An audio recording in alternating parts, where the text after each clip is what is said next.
चरण वोट बचाओ संविधान बचाओ रामपुर से अमरोहा तक चला और तीसरा चरण रोजगार दो सामाजिक न्याय दो पदयात्रा मिर्जापुर के शहीद उद्यान से काशी के सारनाथ तक चलेगी। लगभग 90 से 100 किलोमीटर का ये रूट है। तो ये जानकारी आपके माध्यम से लोगों तक पहुंचानी थी। आज उत्तर प्रदेश में जिस तरह से लोक सेवा आयोग के सामने प्रयागराज में नौजवानों का, छात्रों का, बेरोजगारों का प्रदर्शन चल रहा है, जिस तरह से उत्तर प्रदेश में एक के बाद दूसरा पेपर लीक हो जाता है या हाई कोर्ट से स्टे हो जाता है या सुप्रीम कोर्ट से स्टे हो जाता है या हाई कोर्ट से कोई छात्रों के हक में फैसला आता है तो सरकार सुप्रीम कोर्ट चली जाती है। ये जो पूरा खेल रोजगार के नाम पर हो रहा है, बेरोजगारों के साथ जो धोखाधड़ी का काम हो रहा है, उस मुद्दे को हम इस यात्रा के दौरान उठाएंगे। लेखपाल की परीक्षा का पेपर लीक, दरोगा सिपाही की परीक्षा का पेपर लीक, पीसीएसजे की परीक्षा का पेपर लीक और जो परीक्षाएं हो रही हैं उसमें आरक्षण का घोटाला कर दो, यानी कोई ना कोई गड़बड़ी कर दो जिसके कारण से नौकरियां न मिलने पाए नौजवानों को। 69,000 शिक्षकों की भर्ती में ओबीसी का आरक्षण खा लिया, बांदा विश्वविद्यालय की भर्ती में ओबीसी का आरक्षण खा लिया, लखीमपुर कोऑपरेटिव बैंक की भर्ती में ओबीसी का आरक्षण खा लिया, पशुधन विभाग के भर्ती में वहां पे आरक्षण खा लिया। तो सामाजिक न्याय का जो मुद्दा हम उठा रहे हैं उसके पीछे सबसे बड़ी वजह यह है कि आरक्षण जो ओबीसी का, एससी का, एसटी का संवैधानिक हक है, वो किसी बीजेपी के द्वारा मिला हुआ हक नहीं है, संविधान के द्वारा मिला हुआ अधिकार है। उसमें भी गड़बड़ी और घोटाला उत्तर प्रदेश के अंदर हो रहा है। और साथ ही साथ कभी हम देखते हैं पासी समाज के बुजुर्ग को पेशाब चटवाई जाती है, कभी हम देखते हैं कथावाचक की चुटिया काट दी जाती है, कभी हम लोग देखते हैं कि एक सीआरपीएफ के जवान को घोड़ी पे नहीं चढ़ने दिया जाता। ये तमाम सामाजिक भेदभाव की घटनाएं उत्तर प्रदेश में हो रही हैं। तो ये सारे मुद्दे भी हम लोग इस यात्रा के दौरान उठाएंगे।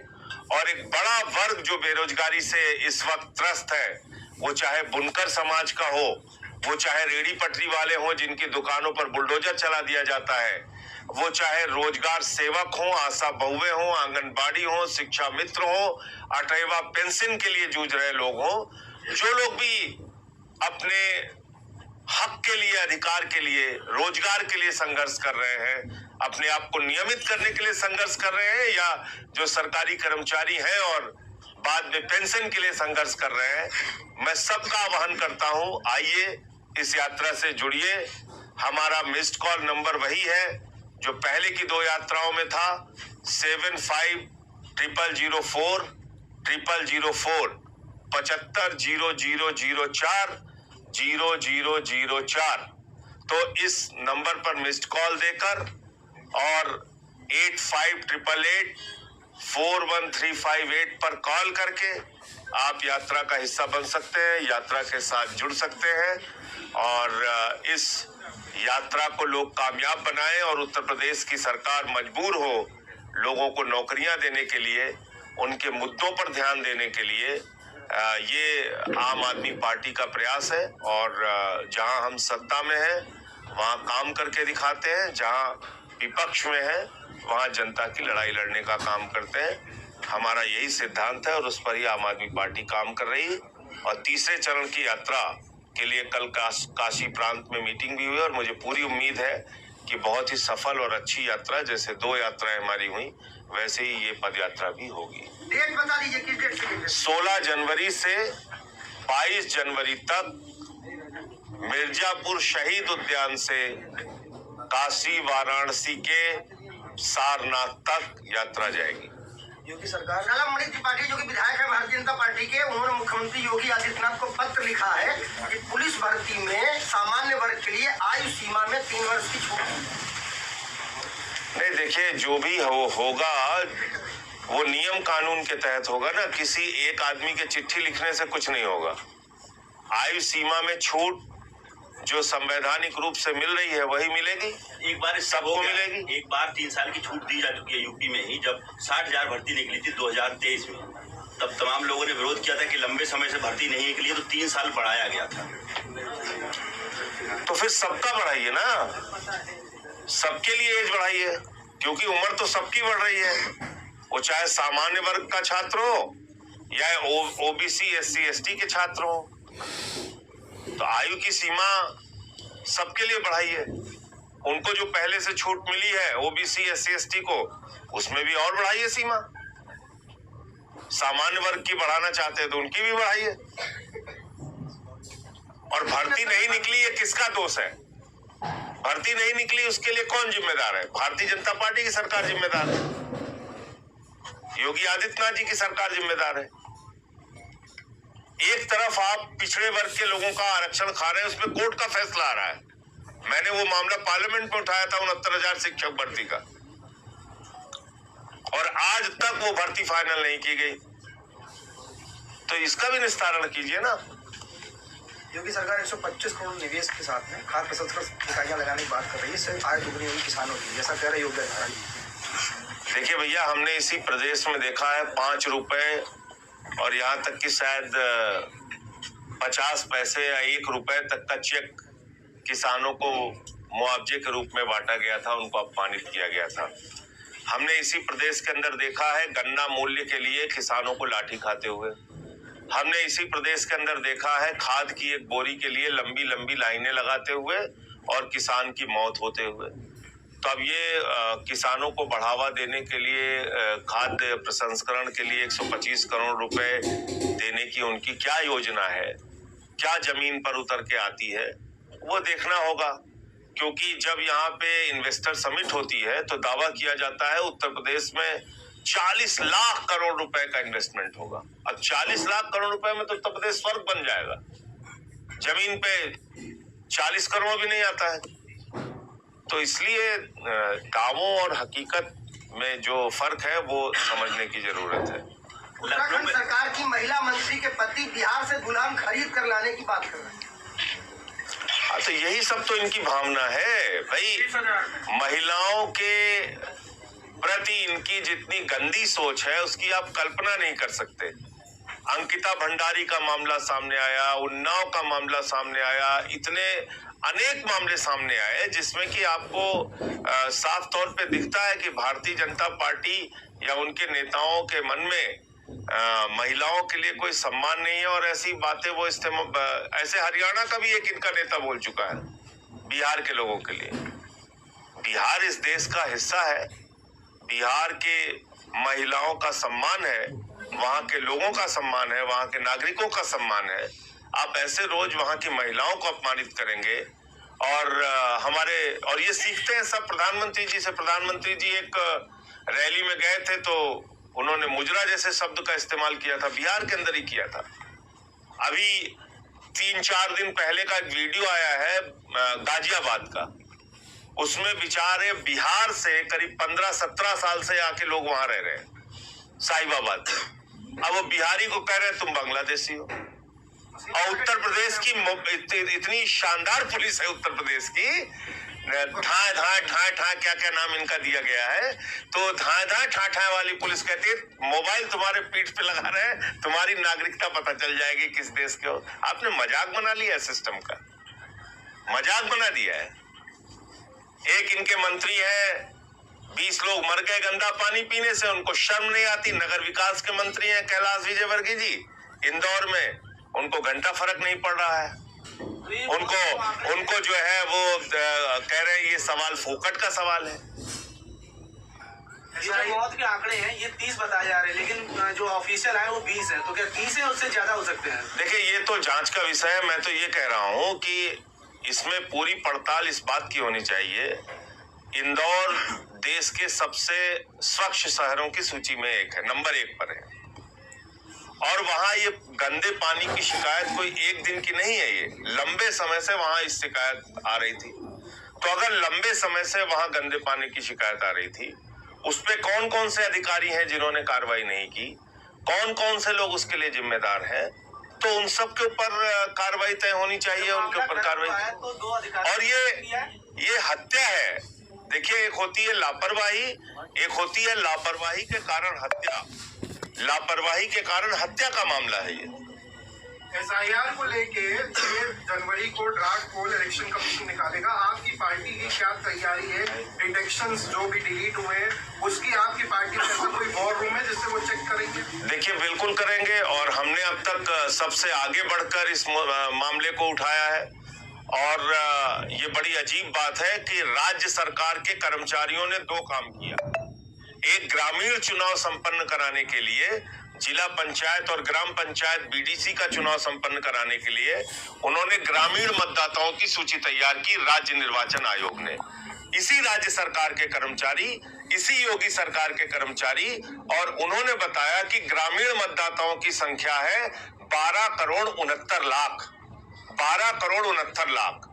और एक केंद्रीय निर्वाचन आयोग की देखरेख में SIR चलाया गया, जिसमें ग्रामीण और शहरी दोनों मतदाताओं की संख्या का आकलन किया गया, और वो कहा जा रहा है 12 करोड़ 55 लाख।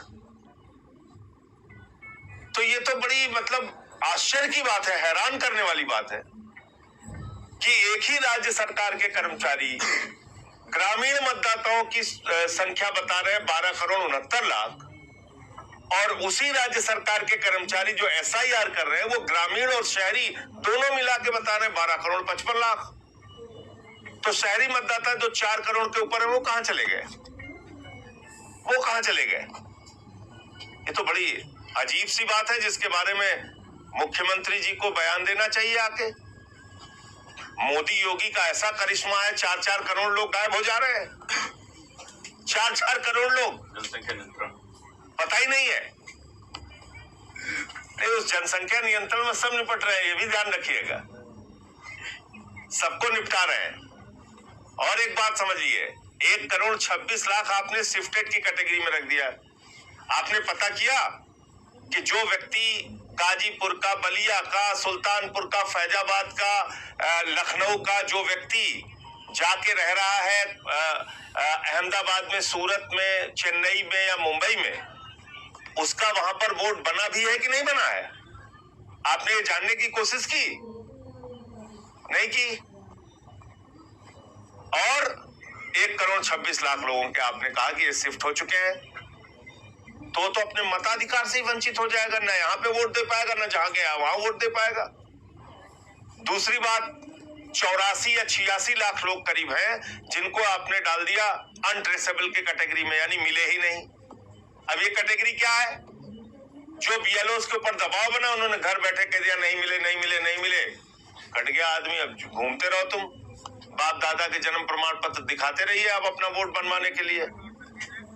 तो इस प्रकार से जो गड़बड़ियां की गई हैं, ये तो मैं बार बार इस बात को कह रहा हूं कि ये सीधा हमला लोकतंत्र के ऊपर है, चुनावी प्रक्रिया के ऊपर है। चुनाव आयोग को SIR कराने का कोई संवैधानिक अधिकार नहीं है, और अभी RTI में भी उन्होंने कहा है कि हम तो ये गवर्नमेंट के आदेश पे कर रहे हैं, उनको कोई संवैधानिक अधिकार नहीं है, यानी कि मोदी योगी के आदेश पर, केंद्र सरकार के आदेश पर ये चल रहा है मामला। संजय जी, देवरिया जेल में अमिताभ ठाकुर को रखा गया है, वो आमरण अनशन पे है अभी तक, और उनके आरोप बहुत बड़े हैं सरकार पे। क्या देखिए, मैं ये देख रहा हूं कि उनके साथ जो एक आदमी IG लेवल का अधिकारी रहा, IPS रहा, अमिताभ ठाकुर जी के साथ बार बार ऐसी जिसको कहा जाए कि प्रशासनिक गुंडागर्दी उन्हीं के सिपाही, उन्हीं के पुलिस वाले करते हैं, और उनको फर्जी मामलों में फंसा के जेल में डाला जाता है। परेशानी ये है कि जो मुद्दा वो उठाते हैं उससे सरकार परेशान होती है। तो बजाय इसके कि उसका समाधान करें, उनके साथ इस तरह से डील करना, उनको दबाना, उनको जेल में डालना, ये बहुत ही अपमानजनक है और गलत है। उनके साथ ये एक जिसको कहा जाए तानाशाही पूर्ण आचरण है सरकार का, और उनको छोड़ना चाहिए। उनसे माफी मांगनी चाहिए प्रशासन को। प्रयागराज में माघ मेले में स्वर्गीय मुलायम सिंह यादव जी की तस्वीर प्रशासन ने नहीं लगने दी, इसको आपकी पार्टी कैसे देगी? कहाँ पे? वहाँ पे एक नेता है संदीप यादव, जिन्होंने पिछली बार बहुत दूध पिलाया, बहुत कुछ काम किया, लेकिन अब की बार स्वर्गीय मुलायम सिंह यादव जी की तस्वीर प्रशासन ने नहीं लगने दी, इसको आपकी पार्टी कैसे? नहीं, वहाँ तो सभी संस्थाओं और राजनीतिक दलों के द्वारा शिविर लगाया जाता है और उसमें लोग अपने नेताओं की या जो धर्मगुरु होते हैं उनकी भी फोटो लगाते हैं, तो इसमें किस बात की आपत्ति है मुझे समझ में नहीं आ रहा है। और इसी प्रकार की छोटी छोटी हरकतें उत्तर प्रदेश की सरकार और बीजेपी वाले करते हैं, उनको लगता है इसी से उनको मेडल मिल जाएगा, तो यही काम कर रहे हैं। अच्छा, भारतीय जनता पार्टी के नए प्रदेश अध्यक्ष पंकज चौधरी आ गए हैं और शुरुआत हो गई है ब्राह्मण समाज की बैठक को लेकर पत्र लिख दिया। अब इस पे ब्राह्मण समाज के लोगों को या ब्राह्मण समाज के विधायकों को अपनी बात कहनी चाहिए, उनको अपना विरोध दर्ज कराना चाहिए। लेकिन जिस तरह से पंकज चौधरी ने खबरें आई अखबारों में और मीडिया में कि डांट लगाई और फटकार लगाई, ये तो बहुत ज्यादा अपमानजनक है कि आपने एक बैठक कर ली अपने कुछ मुद्दों को लेके, तो उसके लिए डांटे फटकारे जा रहे हैं, वो ठीक नहीं है। अभी असम में चुनाव होने वाला है और वहाँ पे भी हेमंत बिस्वर्मा प्लानिंग कर रहे हैं कि 8 से 10 हजार फरवरी में लोगों को ट्रांसफर, महिलाओं को ट्रांसफर कर दिए जाएंगे। तो ये मॉडल, वैसे बिहार में देखा था कि मॉडल कोड ऑफ कंडक्ट नहीं फॉलो हुआ था, ठीक है, और ऑपोजिशन पार्टियों ने बहुत विरोध किया था। इसको अभी असम में अगर वो ट्रांसफर कर देंगे तो ऑपोजिशन पार्टी और खासकर आपकी पार्टी उस पर क्या रोक? देखिए, तेलंगाना में केसीआर ऐसी स्कीम किसानों के लिए ला रहे थे और 6 महीने पहले ला रहे थे, तो उसके ऊपर रोक लगा दी गई थी। उसकी तो सारी डिटेल्स है। तो आप सेलेक्टिव नहीं हो सकते ऐसे मामलों में। अगर चुनाव आयोग को लगता है कि भाई किसी सरकार ने नीतिगत फैसला लिया है, वो बात अलग है, लेकिन अगर कोई इंटेंशन है उसके पीछे सिर्फ चुनाव जीतने का, तो उसको तो चुनाव आयोग को गंभीरता से लेना चाहिए। और एक और सवाल मेरा है, अभी जैसे बहुत सारे पत्रकार थे जिसको हम गोदी मीडिया हाईलाइट करते थे, उसमें से कुछ पत्रकार अब सरकार के खिलाफ बोल रहे, इसको आप कैसे लखनऊ? अब हमारे यहाँ अवधि में एक कहावत है कि भीतरा का मार दहिजरऊ जाने, तो अब उससे ज्यादा और कुछ नहीं कहेंगे। भीतर की क्या मार है तो वो ही लोग बता सकते हैं। देवकी नंदन ठाकुर के विरोध के बाद बीसीसीआई ने निर्देश दिए हैं शाहरुख खान की टीम को कि मुस्तफिजुर रहमान को हटा दिया। तो ये पहले से सो रहे थे क्या? बीसीसीआई वाले जो हैं ये पहले कुंभकर्ण की नींद सो रहे थे क्या? अच्छा, मुझे आप बताइए, कल से मैं एक सवाल पूछ रहा हूँ, किसी ने जवाब नहीं दिया कि भाई शाहरुख खान ने क्रिकेट का खिलाड़ी रख लिया, वो देशद्रोही है, और हमारे प्रधानमंत्री ने शेख हसीना को रखा हुआ है, तो वो क्या है? उनको किस संज्ञा, किस उपाधि से आप नवाजेंगे? ये भी छोड़ दीजिए आप। अडानी जी जो है, उनके प्रधानमंत्री जी के सबसे घनिष्ठ मित्र जो हैं, वो हिंदुस्तान की बिजली झारखंड को सप्लाई कर रहे हैं, और मैं अभी आपको खबर दिखा सकता हूं कि उनको बिना टेंडर के शेख हसीना ने बिजली का टेंडर दिया था सप्लाई करने का बांग्लादेश में। खबर है मेरे पास, मैं आपको दिखा सकता हूं। तो झारखंड की बिजली आप बांग्लादेश को दे रहे हैं, उन बांग्लादेशियों को जो हिंदुओं के ऊपर अत्याचार कर रहे हैं, उन बांग्लादेशियों को जो हिंदुओं के साथ दरिंदगी कर रहे हैं, उस मसले पर प्रधानमंत्री अब तक एक शब्द नहीं बोलते। उसकी बिजली की सप्लाई रुकनी चाहिए, उसका धंधा वहां बंद होना चाहिए, नहीं बोलते। और इतना ही नहीं, 97,000 करोड़ रुपए का सालाना व्यापार है हिंदुस्तान के व्यापारियों का बांग्लादेश में। मैं आंकड़ों सहित आपके सामने बोल रहा हूँ, 97,000 करोड़। और ये जो मुस्तफिजुर रहमान है, ये गांगुली की टीम से भी खेल चुका है, हैदराबाद की टीम से खेल चुका है, राजस्थान रॉयल्स से खेल चुका है, चेन्नई सुपर किंग से खेल चुका है, दिल्ली की टीम से, सब टीम से खेल चुका है। ये पाकिस्तान के खिलाड़ियों पर बीसीसीआई ने रोक लगा रखी है, आईपीएल में वो नहीं आ सकते। बांग्लादेश पे क्यों नहीं लगाई? अच्छा, एक चीज और बताइए, 55% शेयर इसमें शाहरुख खान का है और 45% शेयर इसमें जूही चावला और उनके पतिदेव का है। तो कल से और परसों से जूही चावला और उनके पतिदेव का नाम क्यों नहीं लिया गया? तो आप इस देश की जनता को कब तक बेवकूफ बनाते रहेंगे? अडानी पे नहीं बोलेंगे, शेख हसीना पे नहीं बोलेंगे, पाकिस्तान के साथ क्रिकेट खेला गया, पाकिस्तान के साथ क्रिकेट खेला गया उस पे नहीं बोलेंगे, इंडिया की टीम अभी जाएगी और बांग्लादेश की टीम आएगी उस पर कुछ नहीं बोल रहे हैं। तो सरकार सामने नहीं आती। प्रधानमंत्री जी को वहां हो रही हिंदुओं के साथ बर्बरता, दरिंदगी और हैवानियत के मामले में हस्तक्षेप करना चाहिए, अपना विरोध दर्ज कराना चाहिए। जो यूनुस वहां के सरकार के अगुआ हैं उनसे बात करनी चाहिए।